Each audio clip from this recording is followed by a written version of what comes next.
Hola, ¿qué tal? Bienvenidos a un nuevo programa de La Buena Vida, donde cada edición les traemos a los mejores referentes y a los mejores expertos en salud y en bienestar que nos dan recomendaciones y nos ayudan a tener una vida más saludable y más plena. Hoy hemos preparado un programa muy especial. Vamos a hablar de una de las enfermedades que más afecta a nuestro tiempo, que es la depresión. Según la OMS, la depresión afecta a más de 280 millones de personas en todo el mundo y se considera que en España la depresión afecta a más del 5% de la población. Es más frecuente entre mujeres que en hombres y en los últimos años se han disparado los casos entre jóvenes y adolescentes. Hoy vamos a hablar de todo ello, de cómo se manifiesta esta enfermedad, de si sigue habiendo un estigma en torno a la salud mental, de por qué es tan difícil pedir ayuda y sobre todo de lo más importante, qué podemos hacer como sociedad y a nivel individual para afrontarla y para abordar esta enfermedad. Así que hoy en La Buena Vida hablamos de depresión.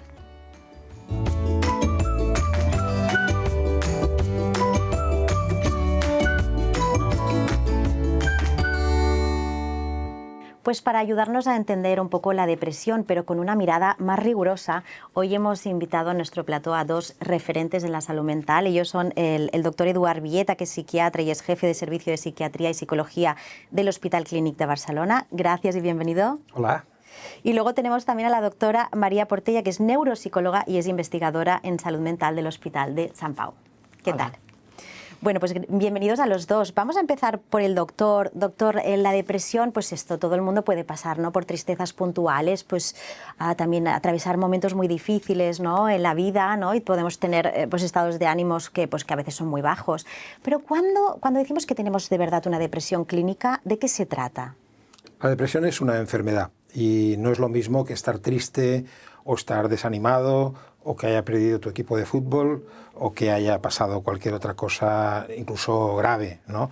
Estamos preparados para afrontar la adversidad y estar triste forma parte de lo normal. Pero es verdad que hay personas que en un cierto momento, por una serie de causas complejas, genéticas, pero también ambientales, pues pueden caer en una enfermedad que es la depresión y que a veces cuesta de distinguir de esos estados normales de tristeza, de preocupación, de mucho estrés, pero que no es exactamente lo mismo que la enfermedad depresiva. Claro. ¿Y cuándo podemos, o sea, en qué momento podemos decir, uy, aquí ya estamos ante una depresión? ¿Qué síntomas da?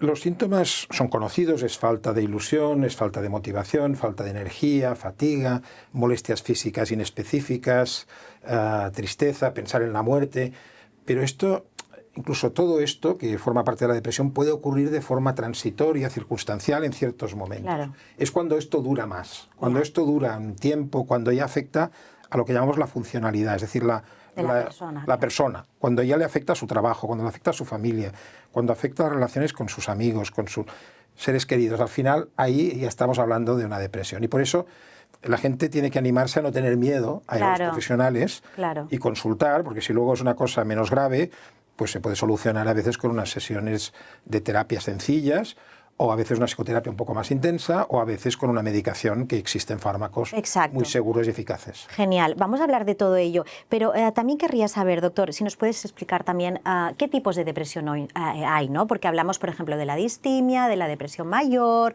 también hablaremos ahora de la bipolaridad. ¿Qué tipos de depresión hay? Bueno, la depresión se puede expresar de muchas formas, pero los dos tipos más importantes son los que llamamos la unipolar o la depresión mayor común, que son estos síntomas que acabo de contar, de una forma pues persistente y a veces episódica. A veces tienes una depresión, te recuperas y vuelves a tener otra al cabo de un tiempo.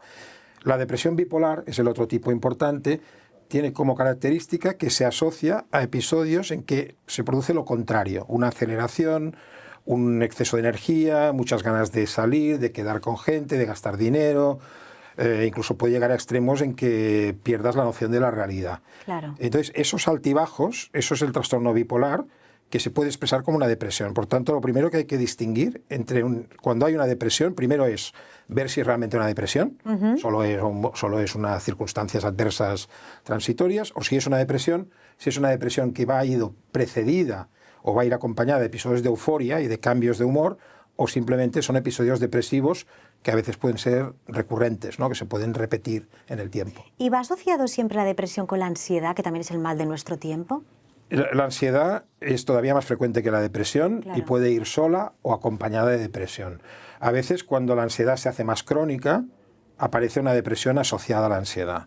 Y entonces, bueno, llega un momento en que hay que hacer un tratamiento pues adecuado, ¿no? Farmacológico, psicológico, etcétera. Pero la depresión puede ir con y sin ansiedad, y la ansiedad puede ir con y sin depresión. Caray, caray, vaya tándem.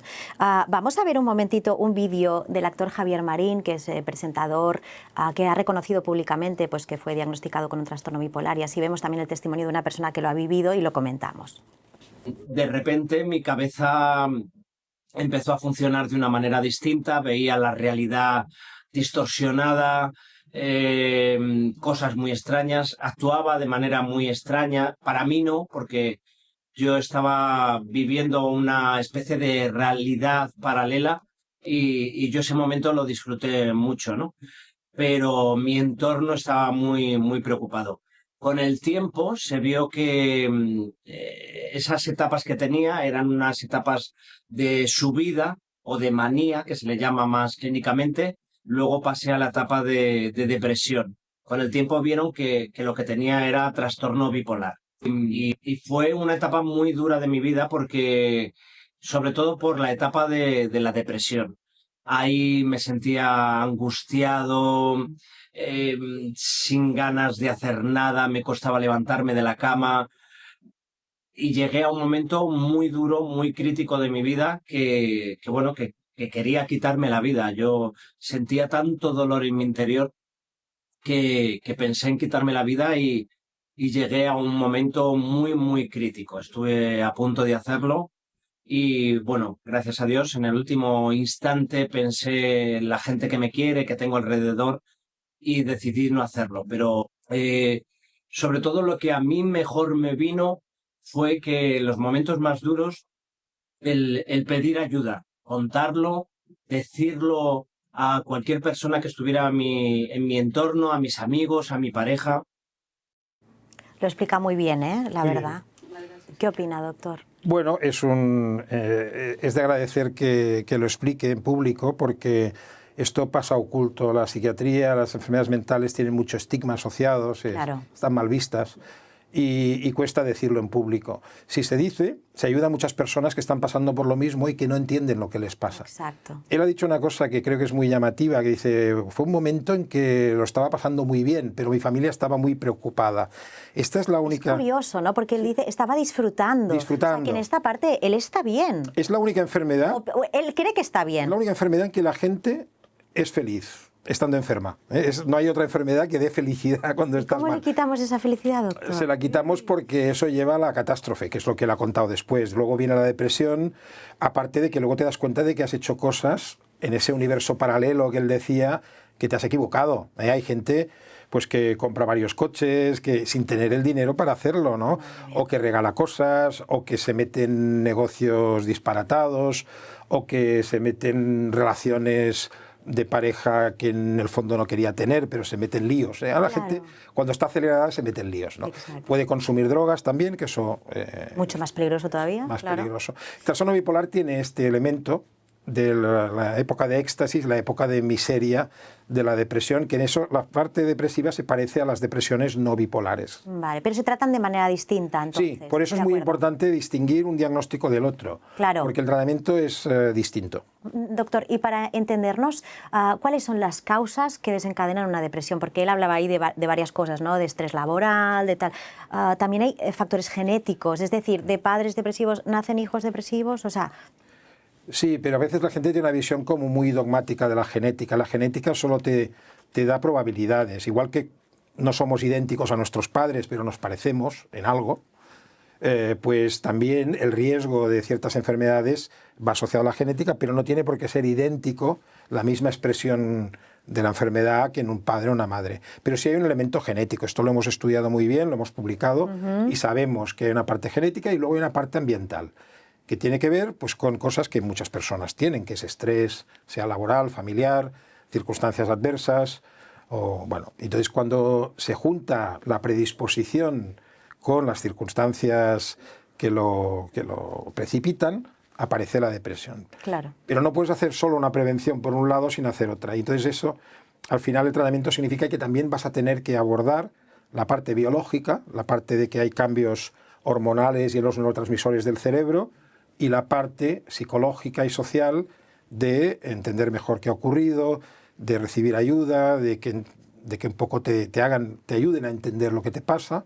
Claro. Y eso lo hacemos normalmente en equipo, psiquiatras, psicólogos, enfermeros de salud mental, trabajadores sociales. Esa es la fórmula ideal, ¿no? Claro, esto es la fórmula ideal. Por eso ustedes se conocen también, han trabajado juntos. Aquí tenemos a María Portella, que es neuropsicóloga. Y usted, en todos los casos que ha ido viendo, ¿cómo se manifiesta en la vida cotidiana esta depresión? Bueno, como ha explicado muy bien Eduard, es esta afectación de la funcionalidad cotidiana, ¿no? Es decir, la persona que está deprimida no está solo triste. Lo que se le afecta también es su capacidad para afrontar el día a día, ¿no? Desde la cosa más sencilla a organizar una reunión con Se le hace una montaña. Todo es una montaña, todo puede ser una montaña. A mí me gusta mucho describir la depresión por su propio nombre, ¿no? Depresión significa que todos los sistemas vitales están funcionando por debajo del nivel óptimo que podríamos llevar, ¿no? Y en este sentido, pues claro, acaba afectando a todas las áreas que ya ha mencionado el doctor, ¿no? Que al final es la vida de la persona la que se ve afectada. ¿Y por qué cree usted que cuesta tanto pedir ayuda? También lo ha medio mencionado él, la salud mental y todo lo que es la patología mental tiene asociada un estigma muy grande, ¿no? Sí. Porque se atribuye mucho a debilidad, a falta de interés o voluntad de la persona, claro, cuando no está bien, ¿no? Es decir, una persona que llega al trabajo y dice no puedo, pues ya se considera que es su culpa, ¿no? Que no está haciendo todo lo que tendría que hacer para llegar a los objetivos o a lo que se le requiere, ¿no? Y en este sentido, esto es uno de los factores. También hay mucho desconocimiento. Claro. También en otras patologías y en otras enfermedades hay desconocimiento, pero en el caso de la psiquiatría yo creo que es el campo quizás más joven, ¿no? Dentro de la medicina. Es complejo. Y siempre se ha asociado a otros factores que no parecían tan médicos, ¿no? Y este desconocimiento pues hace que la gente no pida ayuda, se piense que son, bueno, pues reacciones normales o reacciones que quizás están un poco sobrepasadas, pero que ya se pasará.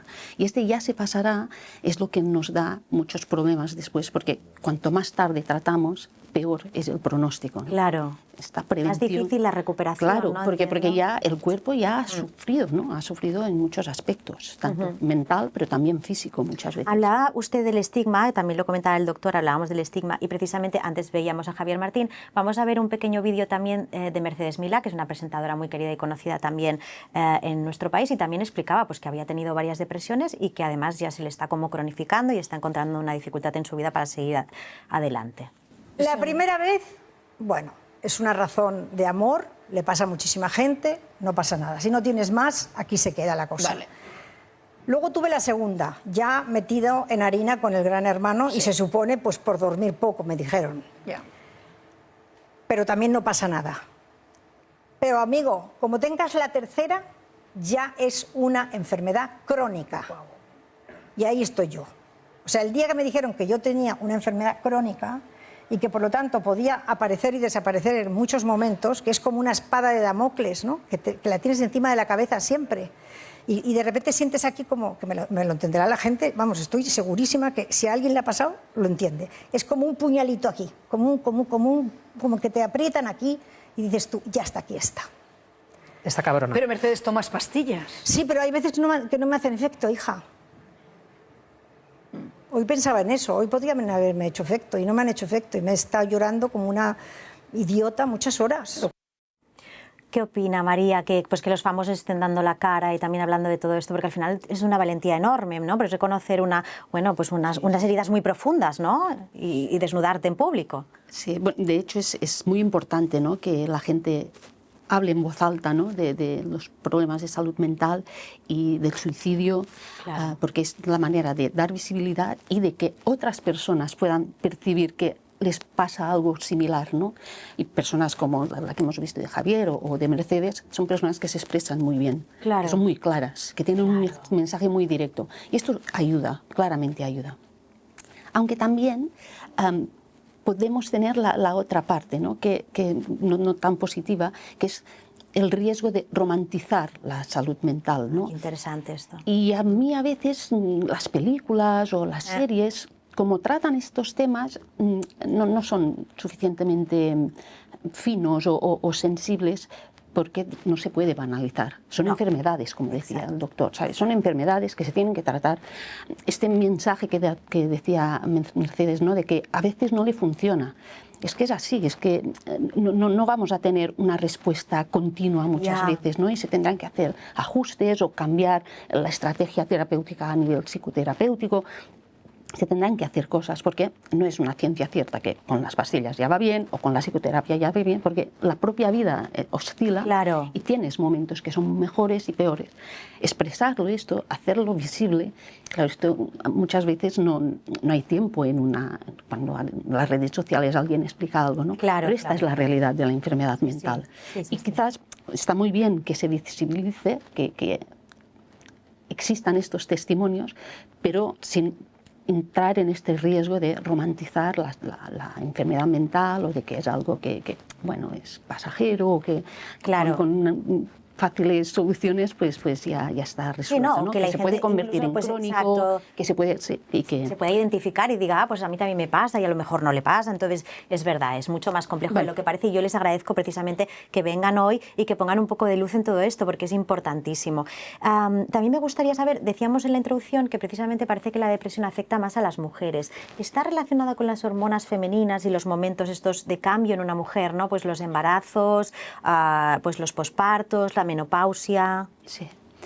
El cuerpo de la mujer es un cuerpo que sufre muchos cambios hormonales a lo largo de su vida, mucho más que en los hombres, y sí que se ha relacionado que esta feminidad pues está más asociada a tener más riesgo a padecer una enfermedad depresiva, ¿no? En este sentido también está todo el componente genético, todo el componente ambiental, que junto con estas hormonas que cambian y que realmente afectan el estado de ánimo, pues pueden ser un precursor muy importante a que las personas, bueno, las mujeres, pues tengan más riesgo de padecer depresión.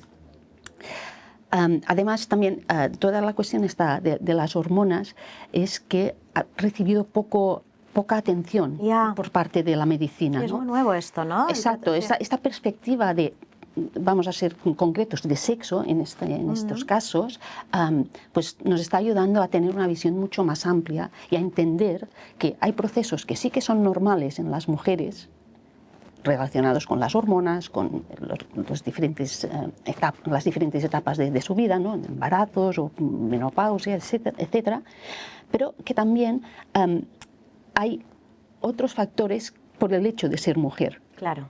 Y es, bueno, este poco reconocimiento, esta sobrecarga en la vida, mucho más estrés en lugares de trabajo determinados, etcétera, ¿no? Y esta perspectiva de sexo pues está abriendo esta posibilidad. Y sí, efectivamente tenemos muchas más mujeres que tienen depresión que no hombres. Queda clarísimo. Muy bien, pues vamos a pasar ya, hemos hablado un poco del diagnóstico, ¿no? Pues hemos hablado un poco de la sintomatología que da la depresión. Vamos a hablar un poco pues de los tratamientos que hay, doctor. ¿Qué tratamientos hay actualmente? ¿Cuáles están funcionando más? Y bueno, pues si hay un poco de esperanza, ¿qué tratamientos de futuro tenemos? Esperanza ahí fundada, porque tenemos tratamientos tanto farmacológicos como psicológicos, como otra modalidad que es a través de la neuromodulación, que es a través de la estimulación cerebral, sea magnética transcraneal, repetitiva. Hay una serie de modalidades en que a través de estimulación magnética, que no tiene efectos adversos, puedes mejorar la depresión. O sea que esos son 3 tipologías, ¿no? Normalmente lo que hacemos es, en función de los síntomas del paciente, la historia previa, respuesta a tratamientos previos, etcétera, elegimos la combinación más adecuada. A veces puede ser solo fármacos, a veces solo psicoterapia, a veces solo estimulación o a veces una combinación de las 3 cosas, ¿no? Y hay tratamientos que ya llevan años funcionando, que se toleran bien, pueden tener algún efecto adverso, pero generalmente son efectos tolerables, náuseas, alguna molestia, y que funcionan en 2/3 de los casos. El otro tercio necesita tratamientos un poco más sofisticados y se han ido descubriendo fármacos con un perfil distinto, con un mecanismo de acción distinto, que han hecho que podamos, de ese tercio, la mitad, resolverlos de forma efectiva. Entonces nos queda como solo, pues como un 12% así de los casos que son más complicados. Y por suerte hay mucha investigación, de forma que ahora mismo hay fármacos que están a punto de ser aprobados, que se están investigando y que van destinados precisamente a ese subgrupo de personas que no responden bien a los fármacos más habituales. Se llaman depresiones resistentes, ¿no? Sí, exacto. Sí. ¿Desde su hospital tienen alguna unidad de investigación? Sí, nosotros tenemos, igual que tiene también el Hospital de Sant Pau, tenemos una unidad asistencial, pero que hace investigación y docencia en trastorno bipolar y en depresión, las dos patologías. Y formamos parte del CIBER de Salud Mental, que es la red española de investigación en salud mental, de la cual fui el director científico hace unos años. Y somos un equipo, junto con el de Sant Pau precisamente, y alguno más, líderes a nivel internacional, a nivel europeo, en investigación en depresión. Hemos participado en muchos ensayos de fármacos, también de nuevas psicoterapias, esto lo contará mejor María, y de también estas técnicas de neuromodulación. Qué bueno, qué interesante. Vamos a ver un pequeño vídeo les planteo un debate, pues un vídeo que está circulando por las redes de un psiquiatra, pues que considera que estamos medicando mucho y que se está haciendo un uso excesivo de los antidepresivos. No estás deprimido, estás rabioso. Yo llevo años viendo, y esa epidemia de depresión es mentira, nunca ha habido una epidemia de depresión. Lo que veo es personas enfadadas, muy disfóricos, muy cabreados, muy rabiosos, rabia que no pueden además expresar. Rabia que no pueden expresar, miedo que no pueden expresar. De ahí aparece entonces el trastorno por ansiedad. Es puro miedo, imposible de expresar, ¿no? Eso se mete en esa máquina de picar carne que se llama DSM-5, es un listado de síntomas. El DSM-5 no es más que, y nada menos, que un catálogo de las manifestaciones del sufrimiento humano. ¿Somos todos enfermos mentales? Pues estamos en ello, están en ello, y tenemos que, y lo que quiero señalar aquí es que desde una visión muy optimista, es que simplemente tenemos que estar atentos y no dejarnos, ya está, y poder estar nerviosos y reivindicar la vergüenza, y reivindicar la tristeza, y reivindicar la rabia, y reivindicar el miedo. ¿Qué opina, doctor? Me recuerda un poco a Donald Trump, en psiquiatra, pero no, la verdad es que hay una cosa que tiene razón, que es que yo creo que desde el COVID hemos tenido a banalizar un poco la depresión y la salud mental. O sea, hemos hablado mucho de salud mental, se ha hecho poco por los pacientes, si somos sinceros, y se ha hecho mucho por divulgar sobre salud mental, que hay una parte muy buena para que rompamos el estigma, pero podemos llegar a confundir un poco lo que son enfermedades con lo que son estados de ánimo no patológicos. Yo creo que estar, como él decía, rabioso, enfadado, o triste, o nervioso, es parte de nuestra conducta normal, y por tanto ahí no voy a entrar. Es verdad que criticar el DSM de esta manera me parece un poco populista, pero sí que estaría de acuerdo en que no hay que banalizar la salud mental y que no hay que confundir, esto creo que lo hemos dicho al principio, sí. Lo que son enfermedades, como una depresión grave, respecto a lo que son estados de ánimo pasajeros o emociones que forman parte de la normalidad de cualquier persona. ¿Y cree usted que estamos sobremedicando, que realmente pues la gente va a sus CAPs, habla con su médico de cabecera, enseguida le dan la pastilla? ¿Cree usted esto? Creo que estamos haciendo dos cosas a la vez, sobremedicando a gente que no necesitaría a lo mejor un antidepresivo e inframedicando a algunos que sí lo necesitan y están yendo a otras opciones porque tienen miedo de los fármacos, porque hay gente que tiene miedo de tener dependencia. A veces pueden ir a profesionales que no utilizan fármacos cuando lo normal es trabajar en equipo y entonces decidirlo, porque los psicólogos que trabajan con un método científico muchas veces son los que te mandan al paciente, oye, que este paciente necesita un tratamiento farmacológico. Entonces, ahí es donde yo creo que el problema que hay es que nuestro sistema tiene poca dotación de psicólogos. Claro. Y entonces, y en primaria hay muy poco tiempo. Y entonces la prescripción del antidepresivo es la fórmula, digamos, que menos tiempo consume y más fácil. Pero muchas veces está indicado el antidepresivo. Pero es posible que haya algunos casos en los que se podría alternativamente usar otro tipo de orientación que no fuera farmacológica. Por tanto, hay una parte de verdad en eso también. De acuerdo, faltaría tiempo y recursos. Sí. Pues vamos a pasar ya para ir finalizando.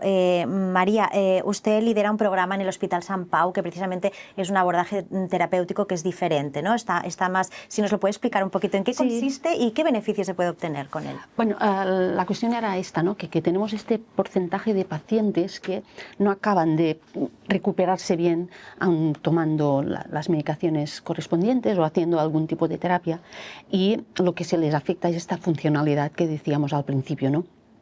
En este sentido, lo que hemos diseñado es un programa de remediación cognitiva, pero que tiene como objetivo realmente recuperar esta funcionalidad, el hecho de poder volver al trabajo, de poder volver a ir al cine con las amigas, de poder tener unas relaciones normalizadas, ¿no?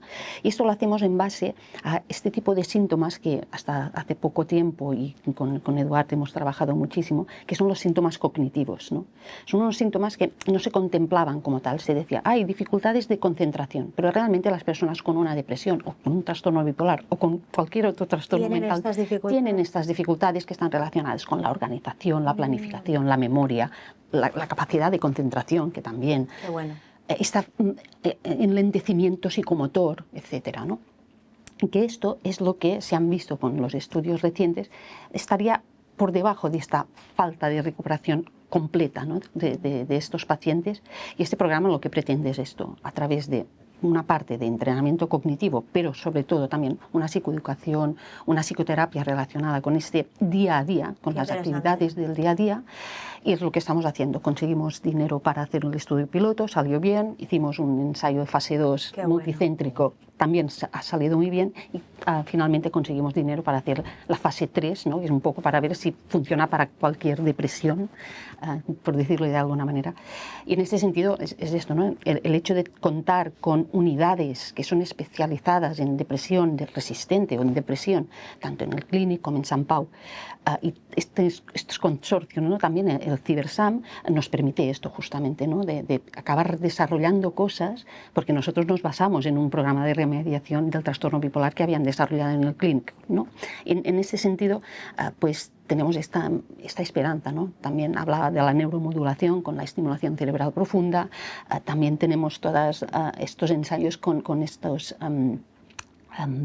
fármacos psicodélicos, ¿no? Que se llama, y que muchas veces están coadyuvantes con psicoterapia simultáneamente, ¿no? Claro. Y esto es este trabajo en equipo, ¿no? Multidisciplinario. Exacto, es multidisciplinar, es un abordaje más 360. Exacto. Y además para es interesantísimo. que el objetivo no sea bajar la depresión en el sentido de ya no estar triste o dormir bien o recuperar la gana, el apetito, ¿no?